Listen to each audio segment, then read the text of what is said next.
Hey everybody, and welcome to Web3 Wednesday. I'm Shelly Palmer. I'm so glad you're here. We're here on YouTube Live in the shadow of the Empire State Building, as I like to say. We're Midtown Manhattan, just by the East River. Hope all you guys are doing great. Hello, Tom Herman from Connecticut. Please tell me where you are. Tell each other what you do, and of course what part of the country you are in, and any questions you might have today, I am certainly happy to answer. This has been a very busy week across the board. We are still we're actually a month into what's going on in the Ukraine right now. It is so painful to watch every day, and I hope that we're not becoming desensitized to it or hardened. I mean, every time you turn on the news, you're watching the war. Hey, Chris Meyer, welcome. And hey there from New Jersey. Yeah, that's amazing.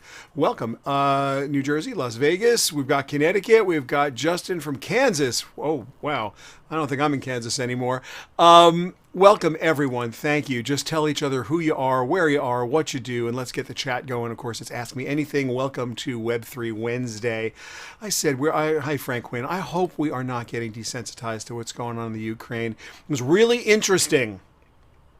The other day, we had the president of Ukraine combine all of the channels of television in the Ukraine into one unified national channel. And that was pretty stunning to me. You know, propaganda being what it is and unified messaging being what it is. Clearly, if you have one unified messaging service or one single source of truth for information, things are going to be more interesting for everybody. But the question I have for everyone out here today is, can we imagine for 1 second having unified messaging, literally unified messaging in the United States? I don't even know what that would look like, but it's really important in the Ukraine right now. And while we speak of Ukraine, I want to be very, very clear. We cannot get desensitized. So please, what we've done here is we have a single URL, shellypalmer.com/Ukraine. If you could find it in your heart to give to the Ukrainian people. The social responsibility team at NBCU has put together a list of verified websites that they have vetted. The money is going to get there. All those organizations have boots on the ground. This will take you to a Today Show website, where I hope you will give generously and find it in your heart to give to the people of Ukraine at their very, very serious time of need. We can't just call this watching the war on TV. These are people who are dying every day, and we really need to be sensitive to their issues, and we have to give what we can. So thank you for that.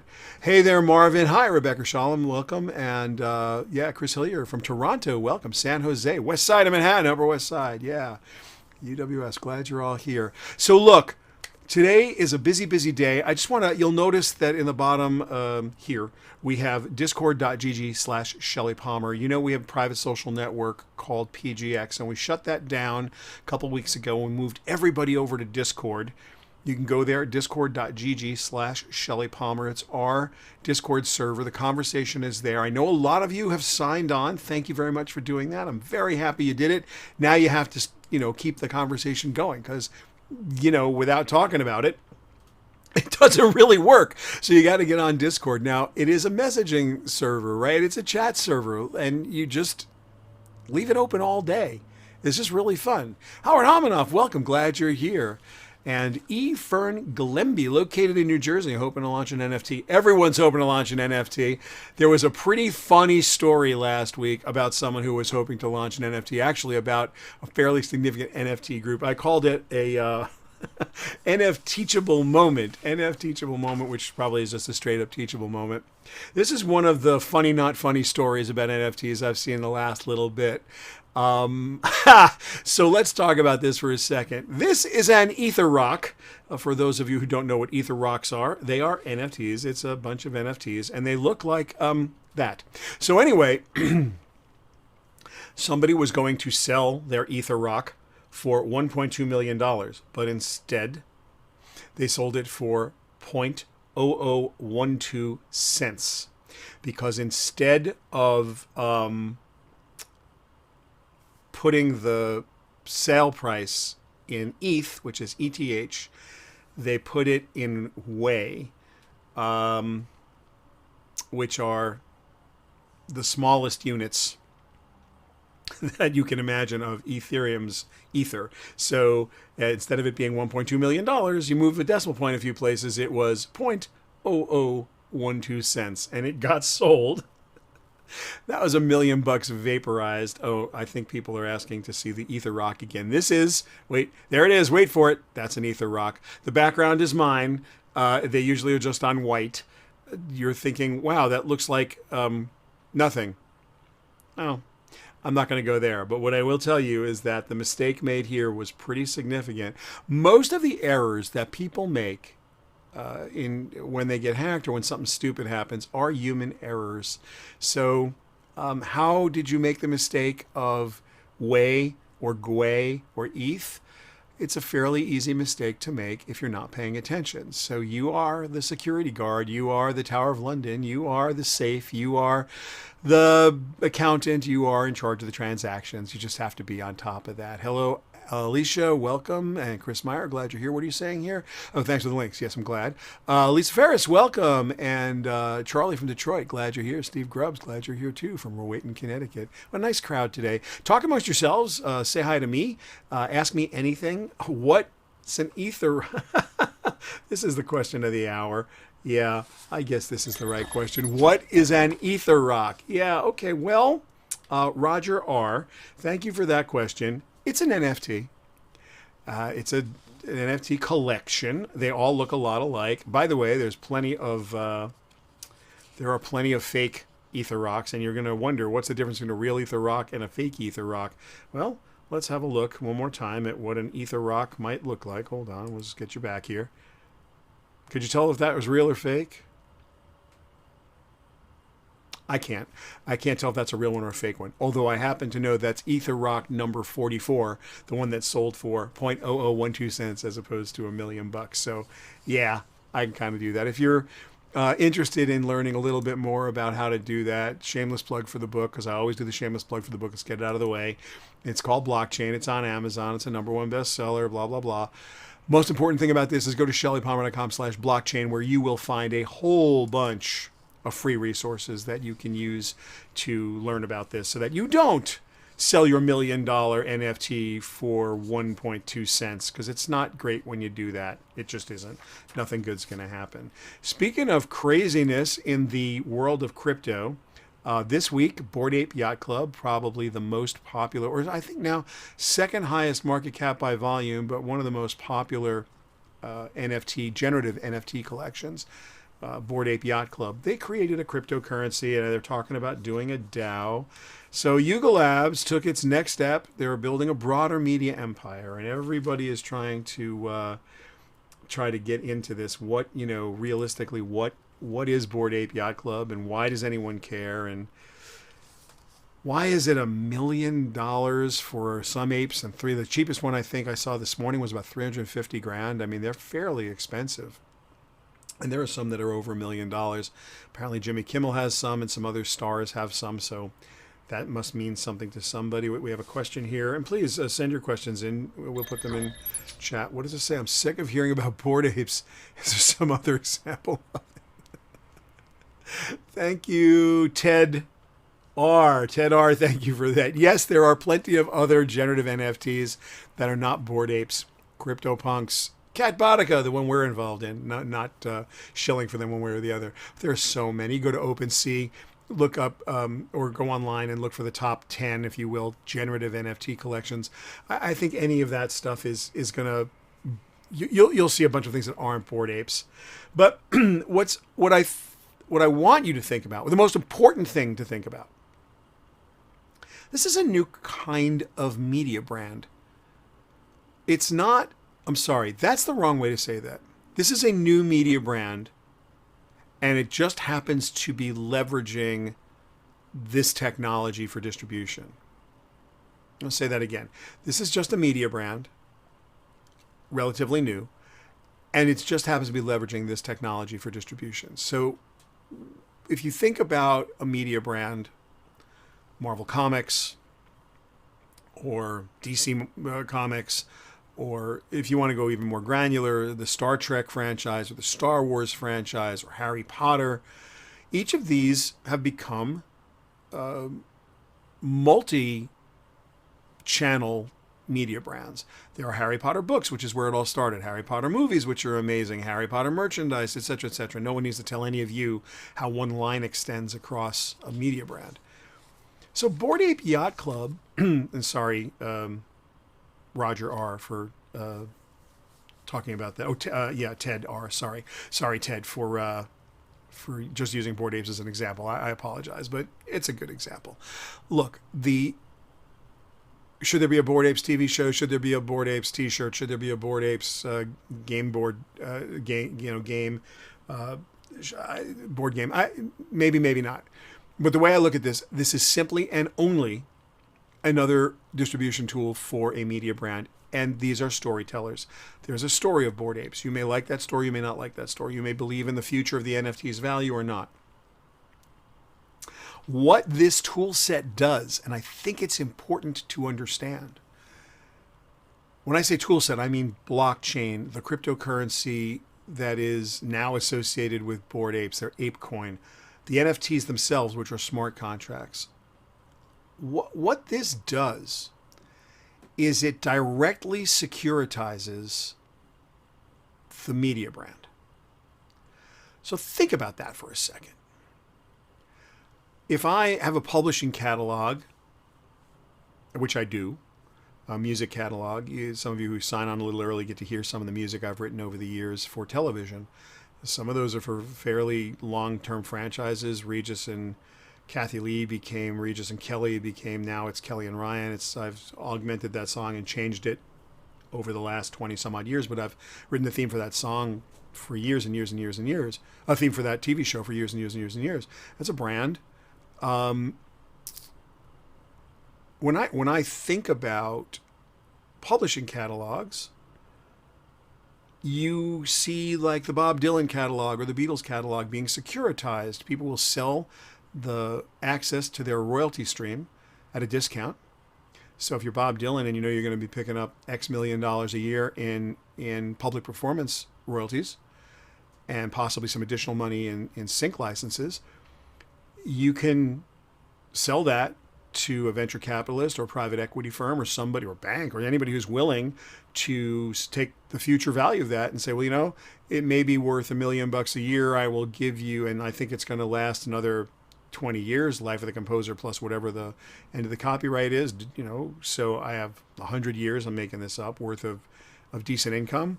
So let me give you, I'll give you a lump sum of 80 million bucks today for your couple of $1 million a year revenue stream.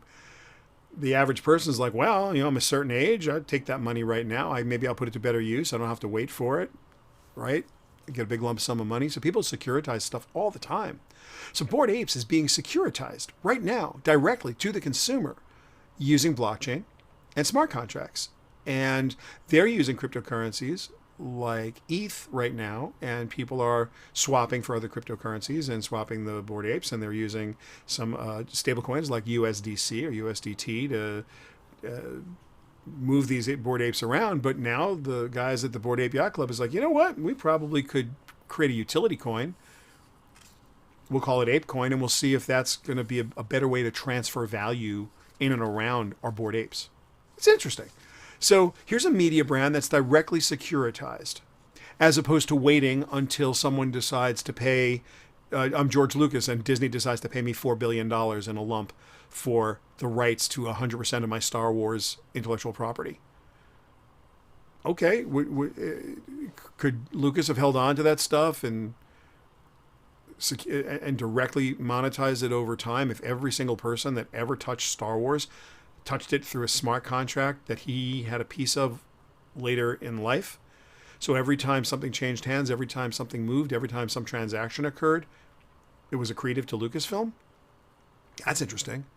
So that's really what Bored Ape Yacht Club is. It's a media brand that has direct securitization. And I think if you look at all of the NFT projects out there that are successful, each one of them you can easily ascribe that business model to. Now, that may be oversimplifying, and there are many more things to it, but ultimately you're telling a story, and you're directly selling to the consumer, and you have a piece of the future, which is, I like to call it, you have a share in the value you help create. In this case, both the creator and the user share in the value they help create. So while, yeah, Apecoin sounds like a weird idea for some people, and for other people it's, wow, just another like money grabbing scheme. Yes, to be sure, it is another money grabbing scheme. There's no doubt in my mind that's what this is. But if you think about it in the context of your own business, of what you might do next, take 5 minutes to study securitization models of assets. This is a new asset class. It's a story people believe in. They're buying Bored Apes for the future value of the asset. No one's buying a Bored Ape for what it's worth today. They're buying it for what it's going to be worth, what they believe it's going to be worth in the future. It's kind of interesting. So I've been thinking long and hard about this. And when I saw the Bored Ape Yacht Club, they're going to do games and merch and all this other stuff. It's like, yep, that's what's happening. Speaking of games and merch and other stuff, next week I'm going to be in Los Angeles. It's a live event with human beings, that, real people.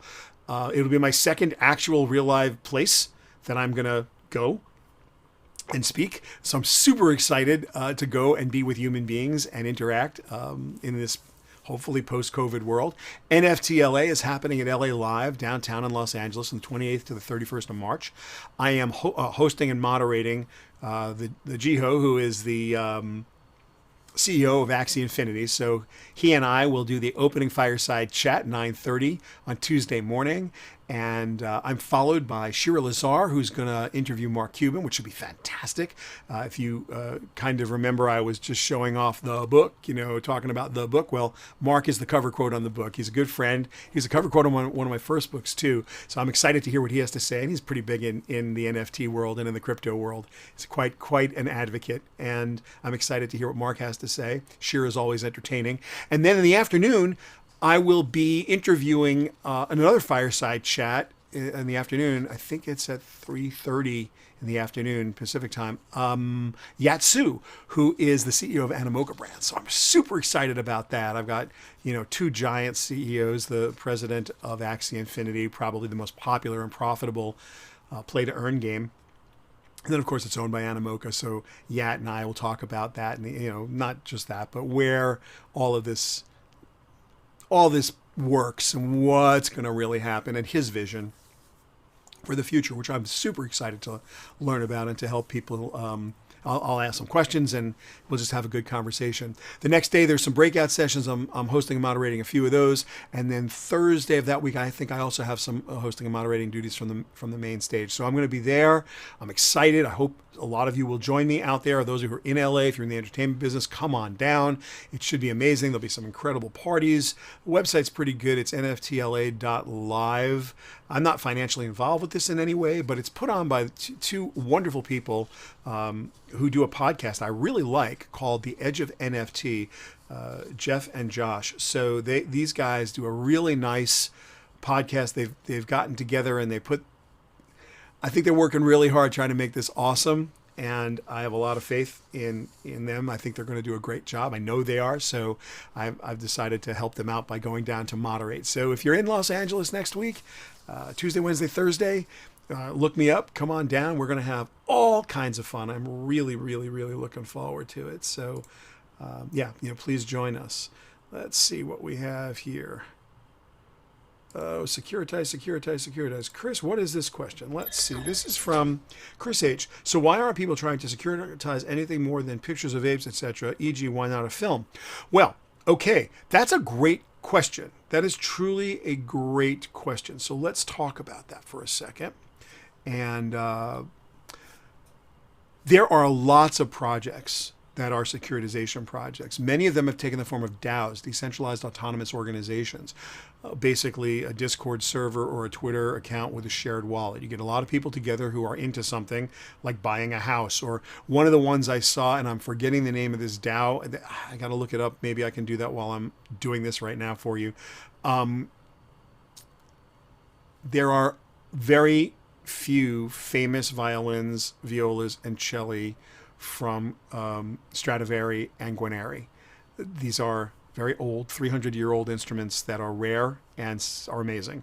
And there are people, investors, who get together and buy these instruments and either lend them to artists who will benefit from playing some of the best instruments ever created in the world, or they rent them to musicians who can afford to do so. And there's these assets can only ever increase in value.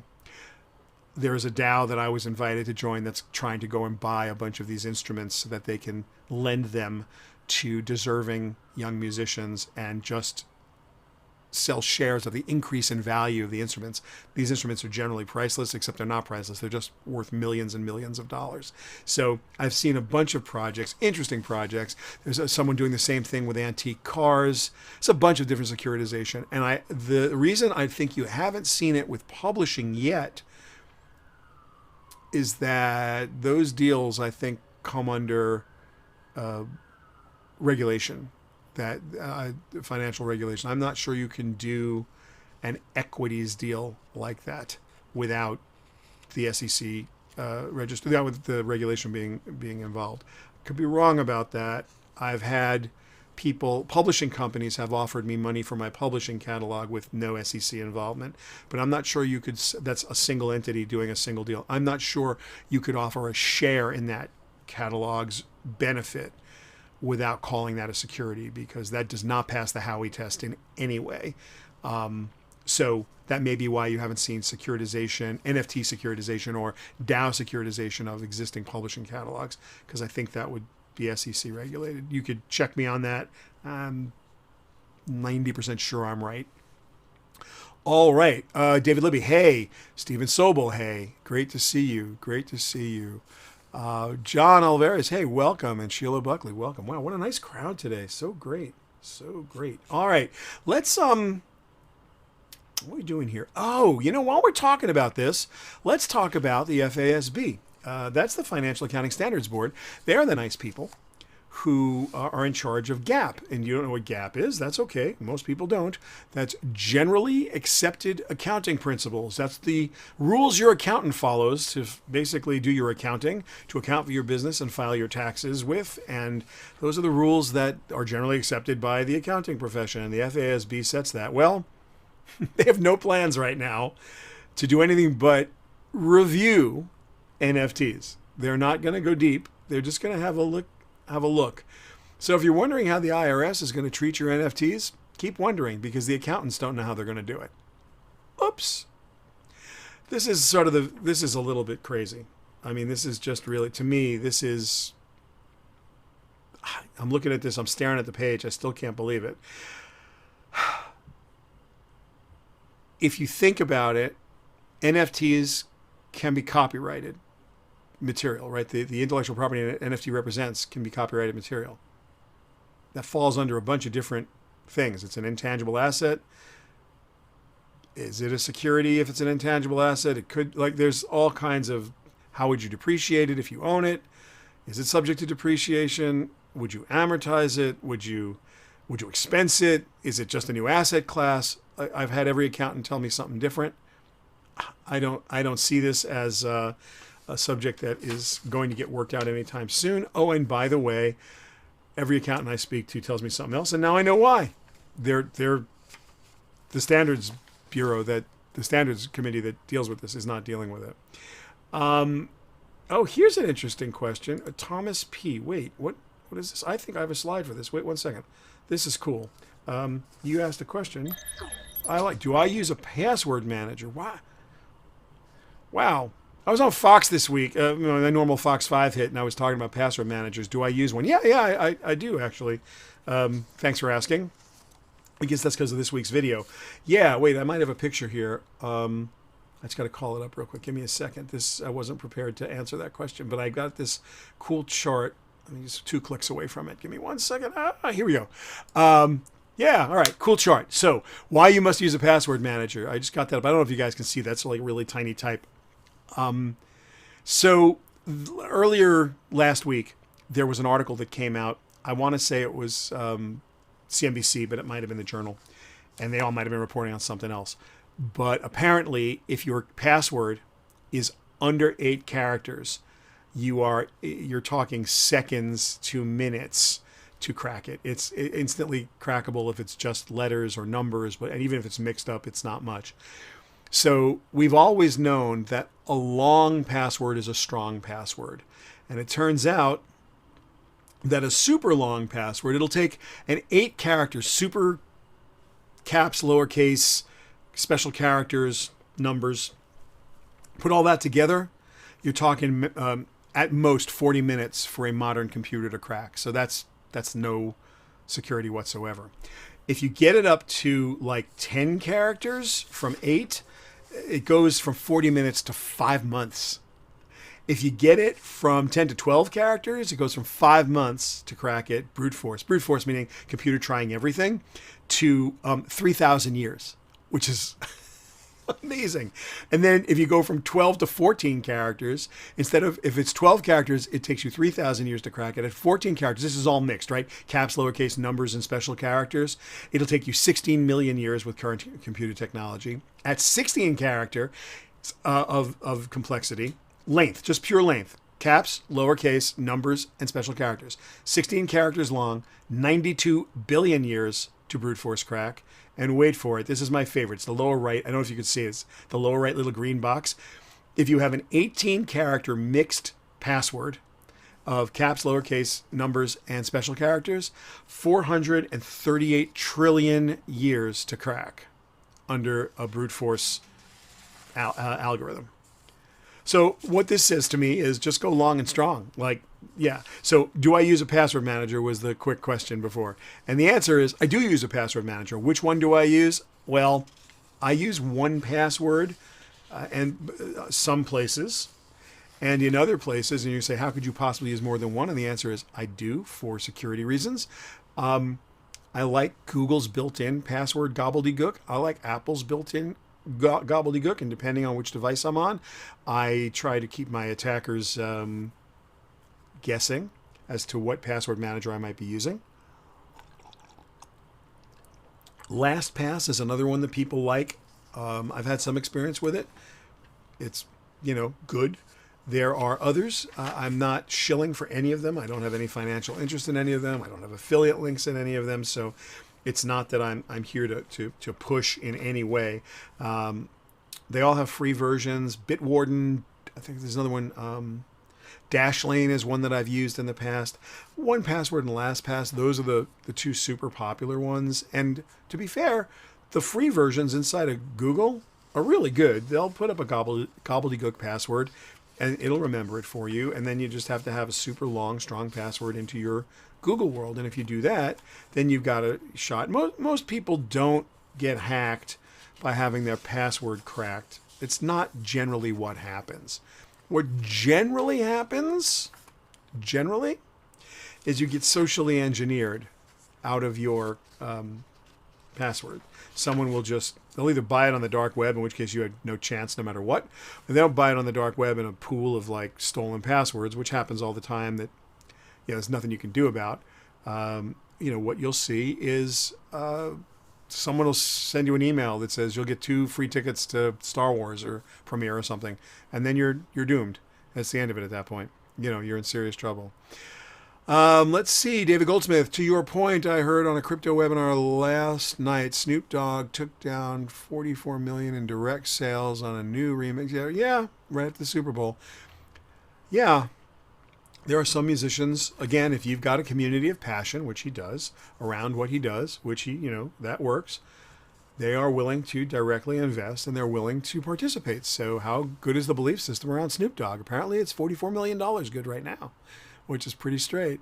Any thoughts on Hyperverse? No, I have no thoughts on Hyperverse. What have you heard, Carmen? I don't want to speak out of turn here, but what have you heard that would make you ask the question? I'm excited about that. I have no particular thoughts one way or the other. It's I'm familiar with the group that's doing it, and I like what I see, but I have no particular thoughts on it. All this stuff is early days, so I haven't. It's hard to comment until something cool happens, right? One thing I will tell you though, and I think this is important, so we should maybe use this opportunity to talk about that. If I wanted to check out any project, a metaverse project, a DAO project, a currency crypto project of any kind, a Web3 project of any kind, the first thing I would do is I would go deep into the foundational principles of the organization. Like what exactly are the foundational principles? Who is the team? Who's on the team? What's their pedigree? How are they getting paid? Is this a fair launch? Is this something that's pre-mined or pre-minted? Is there a small group that's really getting rich and then you guys are kind of glomming on to a bunch of people who are really getting rich? You want to understand the foundational principles and the organizing documents. Then, when people say do your own research, what they really mean is get on Twitter, get on Discord, and see what the vibe is. You need to see that. Because if you're not on Twitter, you're not on Discord, you're not listening to the street, then you shouldn't really be messing around in any way. Hello, Mark Friedler from the Game Developers Conference in San Francisco. Yeah, a lot of metaverse talk there. I bet there is. You need to go and get on social and hear the vibe. Just hear what's going on. That's the second thing you do. The third thing you do is whatever blockchain they're on, and it doesn't matter unless it does, go to the blockchain explorer, go to the wallets, go to the contracts, and see what the activity level is. What's the volume? Is this a busy place? Are a lot of people doing stuff? Or are there a few trades there and they're few and far between? Like, how active is this? How cool is it? Who's in it? Have you heard about people getting scammed? Is this a terrible game of musical chairs and you're going to be the last person standing? These are the easy things to do. And if all of those things work out for you and like you've done every single one of those things, you've gone on Twitter, you've gone on Discord, you've felt it, you've been part of it, you went and checked out the contracts online on an Explorer, you've looked at the wallets that are involved and you see the activity, and you haven't heard about anybody getting scammed. You go to the website and you deeply read. Sometimes it's on a Discord as opposed to on a website. You deeply read about who the people are, what they've done, how it works. Then, all of a sudden, you're at least in a position where you can start to discuss a project in a reasonable way because you have a personal feel for what it is.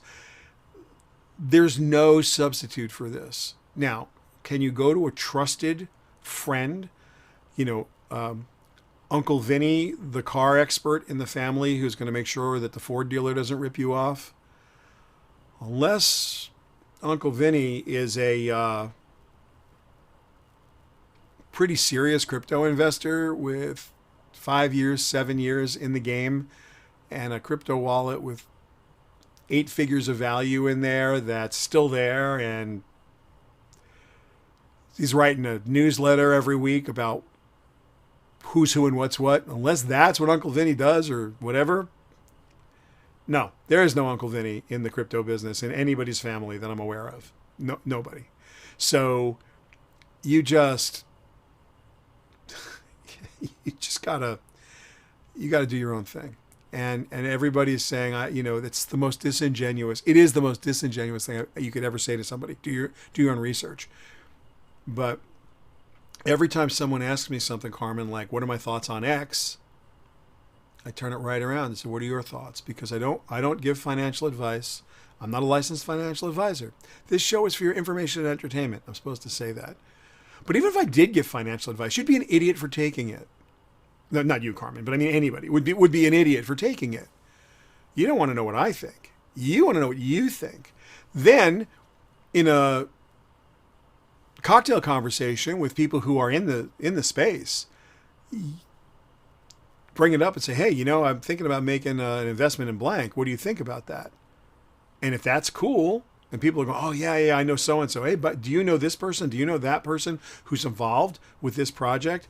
And you look at their track record and you look at all the other things they've done, yeah, then that's going to work. Why not sell tickets to an event as an NFT? Eliminate the scalpers. A lot of people are working on that, Stephen. It's a great question. I think ticketing on NFTs, thank you, Chris Meyer. You do have an Uncle Shelly, that's right. And I'll talk to you privately about crypto all day long. I just won't make public comments about it. But to Steven Sobel's question, why not sell tickets to an event as an NFT, eliminate the scalpers? There are a dozen NFT ticketing projects that our company's involved with right now. There are complexities because you need to be able to buy the ticket with good old-fashioned credit cards. And there's not a real reason to use blockchain to do any of this. You might as well just use a QR code and a centralized database, since there's a centralized authority selling the tickets generally. The problem you're trying to solve for is, does that NFT, does that smart contract have a value post-event? Meaning, is it a digital collectible, or is there something about it that would entitle, is it a loyalty program? Is there something about this NFT and the smart contract and the metadata that's created and all the brain damage you have to go through to make all this happen, as opposed to just banging out a database with a bunch of QR codes? And you can use the same cryptographic hashes, you can use the same technique, and it's much more secure in Web 2, and it's basically unhackable. It's fully centralized. I'm Ticketmaster, I'm Ticketron, I'm Ticket Person, I'm whoever I am. I'm the guy with the tickets, and you're the person who wants to buy them. It's way easier in a Web 2 environment. You don't need to do an NFT at all. In fact, unless you've got a real reason to make it an NFT, there's no reason to make it an NFT. And what would the reasons be? Well, the metadata you want to collect is important to you. So how does that work? Well, if I've created some value, real value for someone, think about a ticket this way. I'm going to go to a hockey game on Sunday night, and I'm inviting 3 friends. I got 4 tickets. I bought them on my credit card. The law of the land is that the person who sold me the tickets has a relationship with me, the credit card holder. They can reverse append my credit card and get as much data over the next 13 months or so as they want, because we have a financial relationship. I'm a customer of theirs, and they have my data. That's fine. That's the rules we operate under. They do not know the names, addresses, phone numbers, or have necessarily a profile on the 3 guests I invited, because those 3 guests are all on my QR code. They're all on my ticket, and there's no way they know who that is. Now let's play that out with a different methodology. So now everyone gets an NFT that has to go in their digital wallet, and that digital wallet is under what's known as KYC, Know Your Customer, because in the United States exchanges, the reputable ones, are regulated that way, and they're complying with Know Your Customer. All of a sudden, this NFT, when redeemed, gives me a data set I did not have before. Now, why would they want to do that? Well, I would have to create some value over and above the event. Now, that might be that the ticket becomes a digital collectible, which might have some future value, or it might entitle you to, it might put you on a quest or a game that created future value, or it might be a loyalty program that created future value. You see where this is going? There's some way that the holder of the NFT, Web3, can share in the value they help create. Then they're willing to share their data because they're getting something in return. And you're willing to go through the machinations of building an NFT because you want to exchange that value, and you need it to be trustless, meaning while they trust you, the central authority who issued the tickets, they may want to sell it to a third party, someone else they don't know. You might want to prevent scalpers from marking it up, someone you don't want to have custody of that ticket. So all of a sudden, there's fraud prevention, there's price protection, there's value creation. There's a lot of reasons why you might want to use an NFT on a blockchain as a ticket. We have to be really clear about what those are. If you don't have the mechanisms in place to create the future value, then today, just superficially building the ticket and forcing someone to have a digital wallet and download that and deal with the vagaries of that digital wallet, it's way too hard.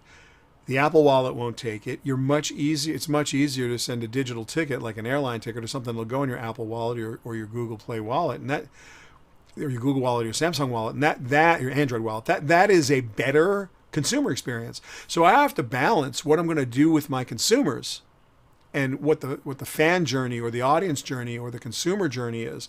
What is that UX? What is that experience? I don't want to bog that down. You're paying with a credit card. I'm going to just send you a quick QR code. Call it a day.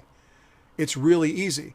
For me to force you into a digital wallet, worse, force you into coming to a website because I'm going to be I'm going to take custody of the NFT for you. So I'm going to have a custodial wallet that you need to get access to with your credit card. So now you're logging in. So none of the benefits of the NFT, all the downside, it's not really an NFT because you don't have a wallet to pull it into. This is, when we say early days, this is the kind of UX early days problem we're talking about. So yeah, it's a great idea to say that we're going to sell tickets or NFTs as tickets. It's great. And we have every sports league we work with has a plan for it. Every theater group we work with, every theater owner, the movie studios we're working with. And I know that all the ticketing companies have their own version of this going on right now. We're not involved with any of the ticketing company, well, superficially through the sports leagues. But I'm telling you right now, it is problematic. Charlie's asking from Grand Taunton Press, I don't see how this eliminates scalpers. I can sell an NFT to someone. Yeah, you can. But what you can do is you can make sure that that's sold at an auction at a price. You can control the marketplace. You can write things into the smart contract. You can write terms and conditions into the smart contract that prevent more than an X% royalty. If this changes hands in cryptocurrency as opposed to fiat currency, then you can control it because you can control the amount of markup that can occur when it's sold in the secondary market. That doesn't mean, and by the way, you might have an auction, but having an auction is different from scalping. You'll see tickets on eBay for 10 times their face value. No one's forcing you to buy it. It's not someone standing outside the selling you a fraudulent ticket or standing outside looking for cash. You would have much more control if you had a smart contract that limited the percentages that the reseller could get. And even if the price was left to be at auction so that the market set the price, you could force a victory auction environment, meaning that you could force the highest price paid is a penny or 1 unit over the next highest price so that no one's getting killed. You could bid $10,000, but if it sells for $1,000, you pay $1,000 and a penny. I'm making this up. So you never have to get hit for the whole $10,000. That's not true the way certain things are done now. It would make a bad situation better. Would it make it perfect? No. No, you're 100% right. You absolutely can sell to third parties. But remember, smart contracts only execute when the terms and conditions are met. And in the case of an NFT, those terms and conditions must be met by cryptocurrency. So you have cryptoeconomic security. You can't hurt someone without hurting yourself 10 times more, and you can't help yourself without helping someone 10 times more. So in a cryptoeconomically secure environment, you can write terms and conditions in that would be more favorable to the fan and the fan experience and more fair. So that's the way that goes. On April 13th, we are doing the Newhouse Advanced Media Lab series in New York.